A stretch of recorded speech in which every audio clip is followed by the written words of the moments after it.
Wow! Time sure flies when you're having fun. Whew, Paimon's exhausted. Guess it's about time to head back and get some rest.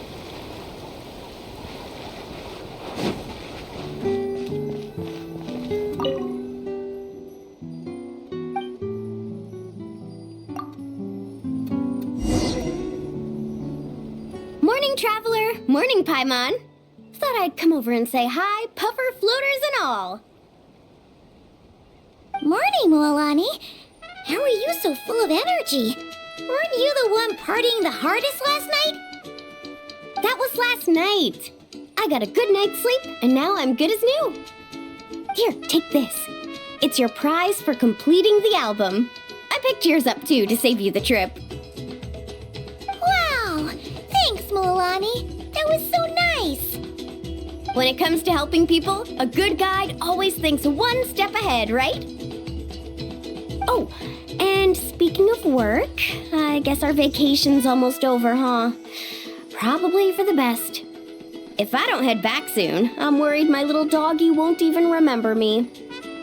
And after talking to the others, it seems like everyone is just about ready to get back. Some are missing their families. Others are going through dandelion wine withdrawal, I guess. Even Chaska seems to be feeling it. Not that she'd ever admit it, but I have noticed her gazing back towards the Flower Feather clan at night. But summer's not over yet, so I say, we squeeze a few more unforgettable moments into the time we've got left. Like another group photo. Hey, how about taking one right here? After all this time, Paimon's grown kind of attached to this place. Great idea! Why don't you spruce up this wall, and I'll go gather the others. See you over at the plaza!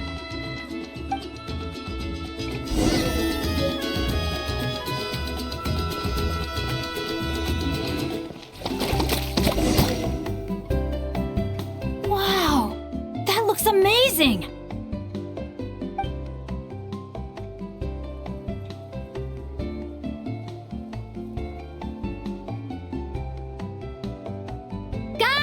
Over here! We're gonna take a picture together! Oh, not bad, not bad. You're all looking full of energy this morning. Not a trace of bedhead or dark circles in sight. Oh, you even look out for stuff like that? Well, what kind of guide would I be if I didn't pay attention to the details? Yeah, and what kind of bard would I be if I didn't appreciate a good drink? What's that got to do with anything? Somehow, though, I know exactly what he means. Do you really think that? Or are you just playing along to keep Tone Deaf Bard happy, too? I see no harm in a bit of nonsense.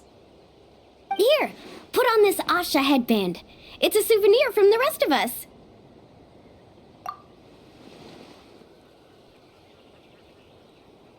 It really suits you. Alrighty then. 3, 2, 1. Paimon? Sorry. All that nonsense has got Paimon's head muddled. Her mind's gone completely blank. Don't want it all to end, huh? Are you worried once you say those words, the vacation will officially be over? How the... Paimon thought peacemakers couldn't read people's minds. Oh, Paimon. Don't worry, Paimon. Summer's sure to come again. Just like you said when you made that wish to the Pyro Archon. Even though we'll all be going our separate ways, as long as we cherish each other's friendship, I just know that our paths will cross again. Bennett's becoming quite the talker, huh, Professor Venti? Well, I wouldn't dare take credit for something like that. Your tone would suggest otherwise. Come on! Paimon was just starting to feel inspired! Why don't we just give it another try? Yeah, let's do it all together this time! Huh. What should we shout? Sounds good! 1. Lucky Star!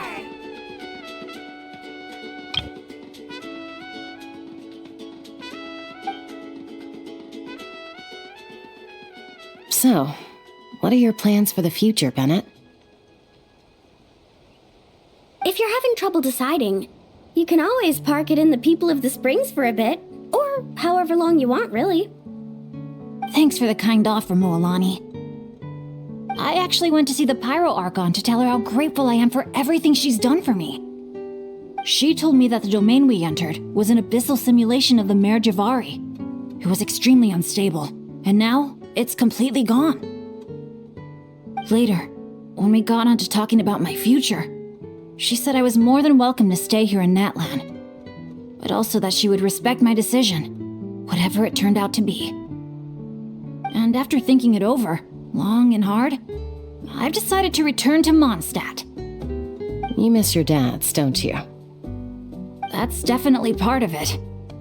I promised to tell them everything that happened on this adventure, and I can't go back on my word.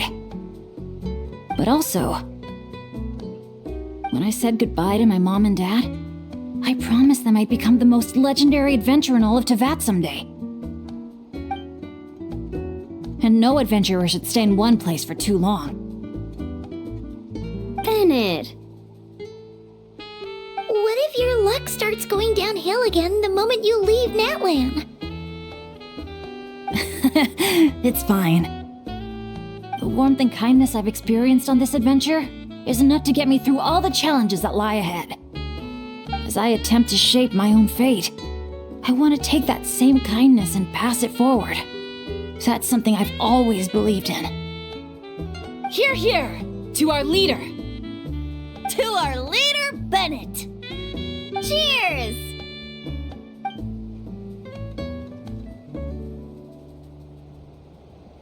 Oh, this is gonna be another all-nighter, isn't it?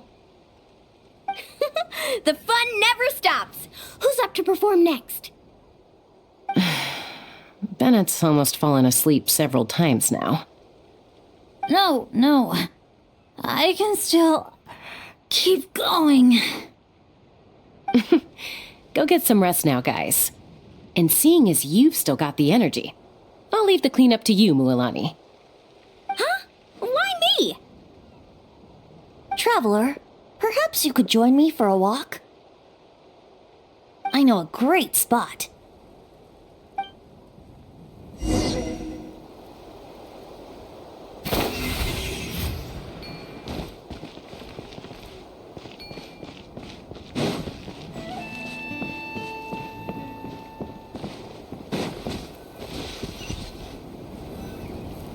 You might be tone deaf, but you sure know how to sniff out a good view. Glad you like it. Some stories aren't meant for the birds, only for the stars high in the sky. More like a story that begins with time itself. Long, long ago, time began to write the story of this world.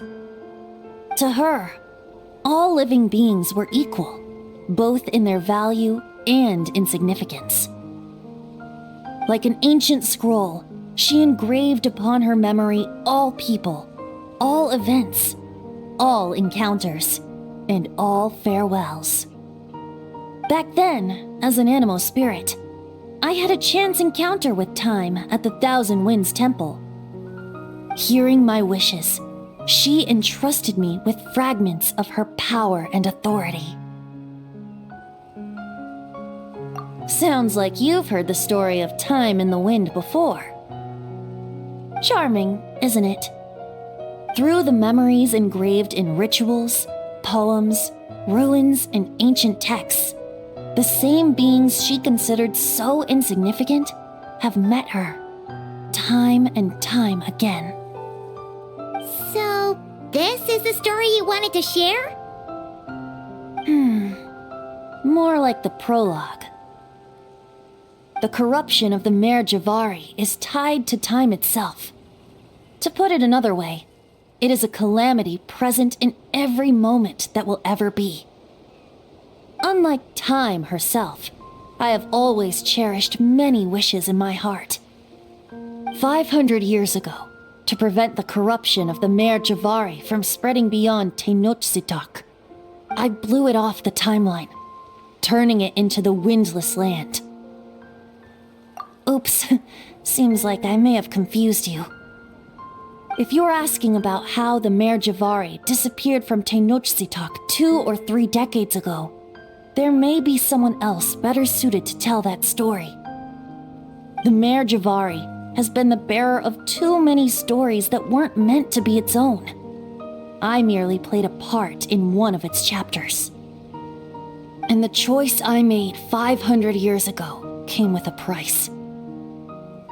Some souls were unable to return to Mondstadt as a result, while others stayed to settle in this land, merging with the Monitu to become the Asha we see today. So the reason you're here in Tenochtitak is because... Correct. I'm here to collaborate with the current Pyro Archon, Mawika. Correct again. The flame was our signal. Only by having Mawika open a rift between that space and the true Mare Javari could I sneak in and bring back all the souls who wish to return. As for my little trick of bringing back memories as well, it's not the first time I've pulled that off. Mawika also mentioned that you were planning to introduce us. Looks like I beat you to it, huh? I was glad to discover that she shares my love for fine wine and freedom. We got along great. Well, it really took it out of me for a few days. In fact, I still feel pretty dead on my feet even now. Oh, really? But thinking of all the Aether mead and dandelion wine still left to drink, I suppose I can hang in there a little longer. You don't look that tired to Paimon. So, don't think you can just pull out that little excuse and we'll suddenly foot all your bills. Oh, how you wound me, Paimon. You'll hook me up with some good liquor, won't you, traveler? I suppose to protect Mondstadt, and that everyone who wishes to stay there has the freedom to choose their own path.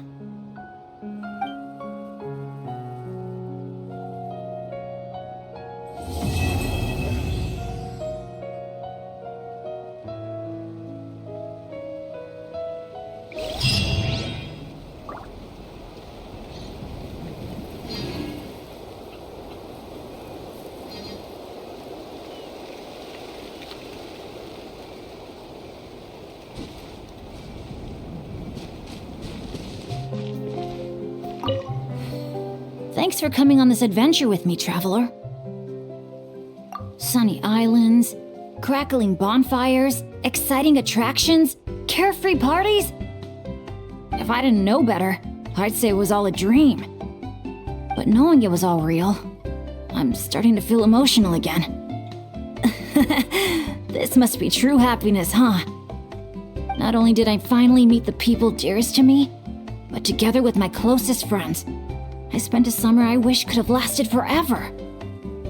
I really am the luckiest person in the world.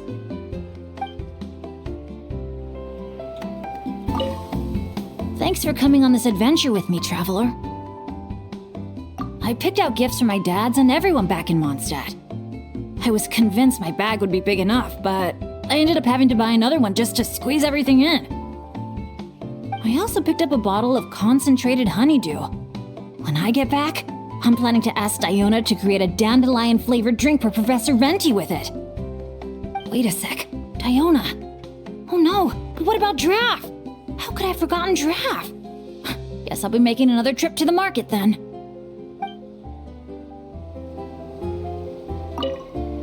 Thanks for coming on this adventure with me, traveler.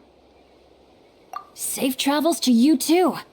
I'll be looking forward to the day we bump into each other again on another adventure.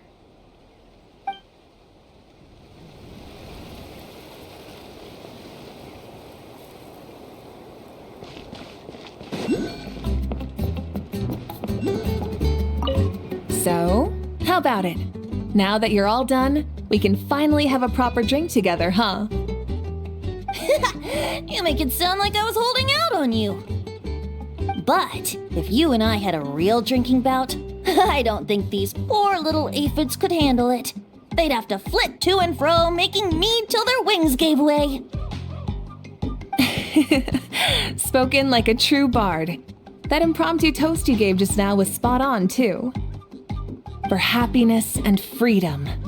Couldn't have said it better myself. That's exactly what we all need right now.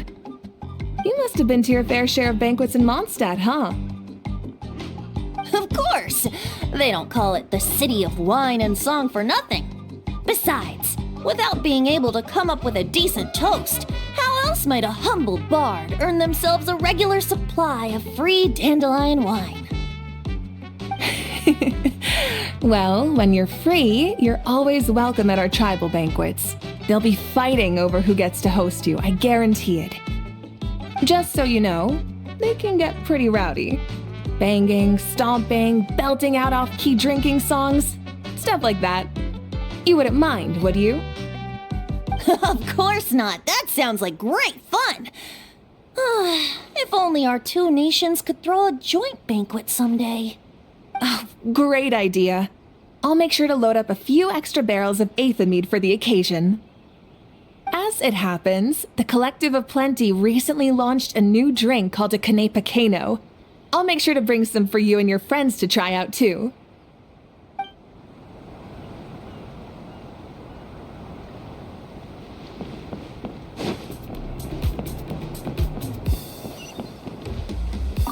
Hey dude, you told Granny about the opening ceremony, right? Of course, but all she said was, playtime's for children.